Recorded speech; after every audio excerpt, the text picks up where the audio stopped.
نظر میں حضرت حسین رضی اللہ تعالی عنہ کا قتل کربلا میں یہ تاریخ کا بدترین ظلم، اس لیے بدترین ظلم کہ آپ غیر مسلموں کے ہاتھوں شہید نہیں ہوئے بلکہ ان لوگوں کے ہاتھوں شہید ہوئے جو اپنے آپ کو مسلمان کہتے تھے اور مسلمانوں کی قیادت اس وقت ان کے ہاتھ میں تھی، حکومت ان کے ہاتھ میں تھی۔ لیکن اس ظلم پہ اہل سنت والجماعت کے ہاں جو سنی ہیں ان کے چاروں مکاتب فکر کے ہاں نہ رونے پیٹنے کی اجازت، نہ نوحہ کرنے کی اجازت اور نہ میرے بھائی ماتم کرنے کی اجازت۔ تو جو کر رہا ہے ان کا فقہ ہے، ان کو فالو کرنے دیں، ان کی فیلڈ میں آپ ٹانگ نہ اڑائیں، ان سے جا کے بلا وجہ بحثیں نہ کریں، بولے بھائی ٹھیک ہے۔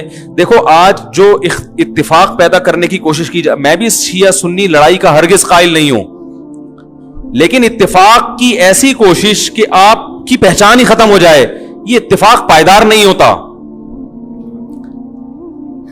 اتفاق کا مطلب ہے لڑو مت، بس ایک دوسرے کا احترام کرو، معاملات ایک دوسرے سے صاف رکھو، ایک دوسرے کو گالی گلوچ مت دو، لڑو مت، اتنا اتفاق ہم بھی مانتے ہیں۔ ایک دفعہ مجھ سے کسی نے کہا کہ بھائی مسلمانوں میں اتحاد پیدا کرنے کے لیے ضروری ہے کہ ہم سب ایک دوسرے کے پیچھے نمازیں پڑھیں، سمجھ رہے ہیں؟ یعنی ہر فرقے کے پیچھے نمازیں پڑھیں۔ میں نے کہا یہ اتحاد کی یہ کوشش پائیدار نہیں ہے۔ اگر ایک آدمی کا خیال یہ ہے کہ یہ جو نماز پڑھ رہا ہے یہ میری تحقیق کے مطابق صحیح نہیں ہے، تو آپ اس کو زبردستی مجبور نہ کریں کہ وہ اس کے پیچھے نماز پڑھے۔ جیسے ہندو اور مسلمانوں میں اگر اتحاد پیدا کرنا ہو، میں ہندو مسلمانوں کی مثال شیعہ سنی پہ فٹ نہیں کر رہا، ایک خارجی مثال دے رہا ہوں بالکل، تو اس کا ایک طریقہ تو یہ ہے کہ بھائی لڑو نہیں آپس میں، وہ مندر جائے اور تم کہاں جاؤ؟ مسجد جاؤ۔ لیکن آپ ایسے شروع کر دیں کہ اگر ہندو نماز پڑھائے تو مسلمان اس کے پیچھے نماز پڑھ لیں، ایسا نہیں ہوگا بھائی، کیونکہ ہماری رائے کے مطابق پھر نماز ہوگی نہیں۔ تو اسی طرح کوئی مسلمان نماز پڑھا رہا ہے مگر اس کا فقہ یہ کہ وہ بغیر وضو بھی نماز کا قائل ہے، اس کا فرقہ یہ کہتا ہے، تو ہم اس کے پیچھے پڑھ لیں گے؟ ہے بھائی؟ نہیں پڑھیں گے۔ ہم بولیں گے بھائی ہماری رائے کے مطابق آپ کی نماز نہیں ہو رہی، اگر آپ کا فقہ یہ کہتا ہے کہ بغیر وضو بھی ہو جاتی ہے تو ٹھیک، آپ پڑھتے نا، ہم آپ کو نہیں چھیڑ رہے، لیکن ہماری تحقیق یہ کہ نہیں ہوتی۔ تو اسی طرح میرے بھائی اگر میرا کسی کے بارے میں عقیدہ ہو کہ یہ شرک کا مرتکب ہے اور میں اس کے پیچھے نماز نہ پڑھوں تو اس کو فرقہ واریت نہیں کہتے۔ سمجھ رہے کہ نہیں سمجھ رہے؟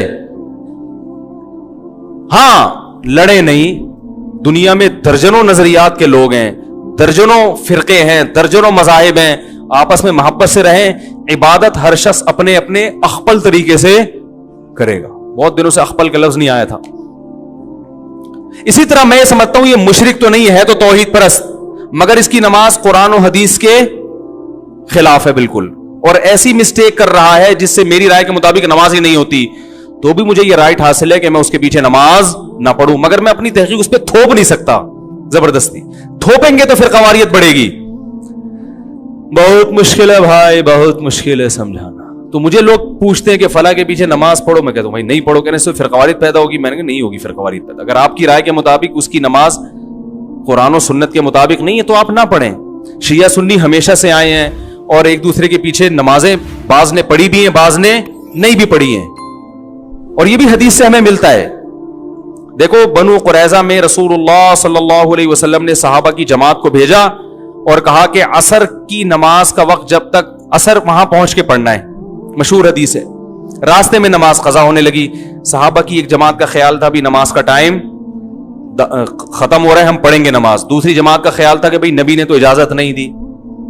انہوں نے کہا بھئی اس لیے نہیں دی کہ نبی کو تھوڑی معلوم تھا کہ نماز قضا ہو جائے گی۔